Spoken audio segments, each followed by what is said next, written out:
going to be getting our portrait into Photoshop and making that look as if it is a painted image that gets put on that brick wall with your name. All right, so we're going to do some things here. So first thing I'm going to do is I'm going to actually get my portrait into Photoshop here. So I'm going to just minimize some things. All right, so if you look here, I got my photo of my dog. That's who I'm going to use for my commemorative photo here. You'll see that I actually moved my name and kind of rotated it. So I just kind of shrunk it. Well, we're going to move this around a little later, but I just moved it a little bit there. My computer's a little glitchy, just so you know. All right, so now I'm going to bring my dog into Photoshop. The first thing I'm going to do is, you see these little eyeballs here? I'm going to hide everything so that all I have is my white background active. Okay, so I just click those little eyeballs and that makes it visible or invisible. I'm going to drag my dog into Photoshop. Okay, and now I'm going to select him from the background. So I'm going to go to my quick selection tool, which is 1, 2, 3, 4 tools down. I'm going to click and hold and get my quick selection tool. Now I have a pretty clean background, so I don't need to worry about anything else getting selected. It's pretty blurred out. I'm going to go ahead and click Select Subject at the top of my screen.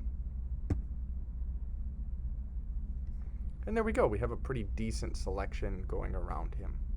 So now that I have that, I'm going to copy and paste this selection. I'm going to hold my Command key, then hit C, then hit V, as in Virginia. And that will copy in my layers menu both photos. So now I can delete the original image in my layers menu. And there we go. So now we have him pulled from the background. Now what I'm going to do is I'm going to adjust the shadows and highlights in this image. So I'm going to go up to Image, Adjustments, and I'm going to go down to Shadows and Highlights. Now in here you're going to see it's going to help me adjust my shadows, it's going to help me adjust my highlights and my colors. So I kind of like to play around with these until I get it to where it looks really nice and contrasty, kind of like playing with your phone.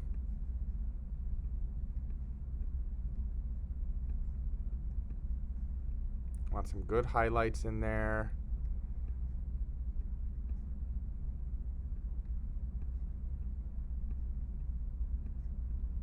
Increase that. Let's see what happens if I burn my color. I want to keep some color in there. We're going to change that. See, that makes it a little too muted. That actually brings it pretty good. There we go. That looks great. Good contrast, good rich kind of change in highlights. Brought a lot of details out. That looks great. I like that. Ooh, there we go. So again, you want good amounts of middle tones, which are these kind of middle grays. You want those good highlights, and you want those good shadows. So click OK. All right. So now what we're going to do is we're going to actually apply a posterization filter to this layer. So I'm going to go up to Image, Adjustments, and I'm going to go to Posterize. And I'm going to change my levels to 5.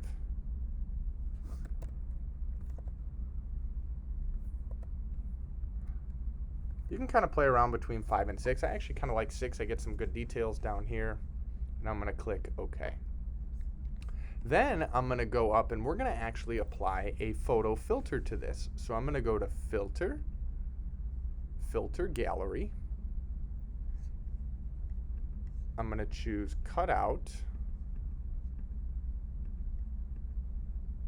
I'll make the number of levels 6. I'm going to keep the edge simplicity at 0. And I'm going to make the edge fidelity about 8. And click OK. And there we go. So now we get like this really cool kind of sketchy posterized kind of image of our dog here. Now we're going to make this look like it's actually painted, not digitally kind of created. So I'm going to go up to Filter, I'm going to go to stylize, and I'm going to go to oil paint. And this is going to bring up a little bit of a menu here. Okay, again, my computer's kind of glitchy, so this might take a little second here. There we go. So it brings up a menu. And what I like to do is I like to crank everything up all the way. So like everything should be at 10. The lighting should be unchecked. If your lighting is checked, it's going to make everything look really kind of weird.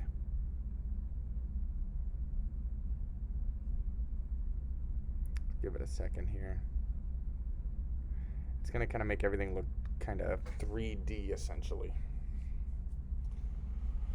So you can kind of see, get some like texture in there. It looks actually kind of cool. I'm actually going to leave that.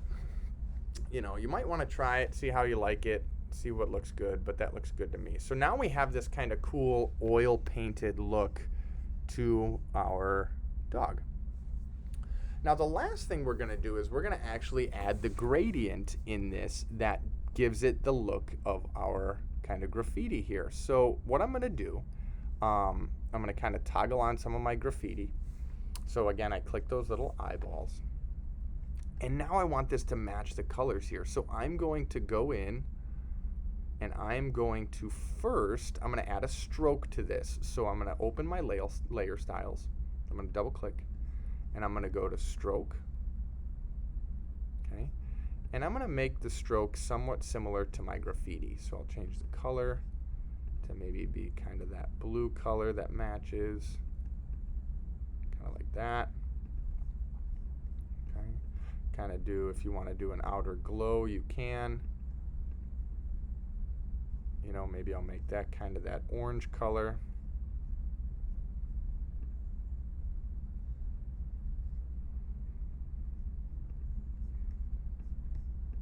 And now I'm going to add my gradient. So what I'm going to do a little bit different than what we did with the letters, I'm going to add a gradient map. So I'm going to go to this black and white cookie at the bottom. I'm going to go to gradient map. And you're going to notice it affects everything. So in order for it to only affect that layer 1, I'm going to right click on my gradient map. I'm going to scroll down and I'm going to click create clipping mask. And now you'll notice that my dog is only black and white. Well, we can change that. So let's click up here at the top. You're going to see a gradient from black to white. We click that and it looks just like it did when we did our letters. So now I'm going to first pick a color for my darks. I'm going to see how orange looks. Maybe go a little bit darker of an orange.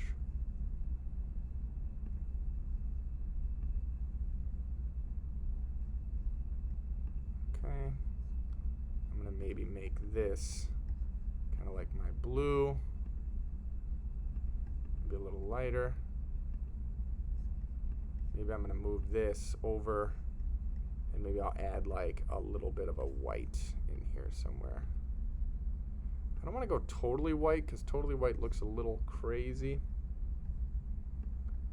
I'm going to make this blue a little darker, a little lighter. That looks kind of good there. All right, and now I kind of have like a cool little gradient there that kind of matches my graffiti. All right, and now what we're going to do is we're going to merge this gradient map to my layer 1. So I'm going to hold shift and click on layer 1. I'm going to right click and I'll go to merge layers. Okay. And now what we're going to do is we are going to get this ready for spray paint. So tomorrow we'll talk a little bit about how we can give this kind of a spray painted look. So this is prepping it to get it ready for the background. Tomorrow we'll talk about how we make it look a little bit more like it's painted on that brick. All right, good luck.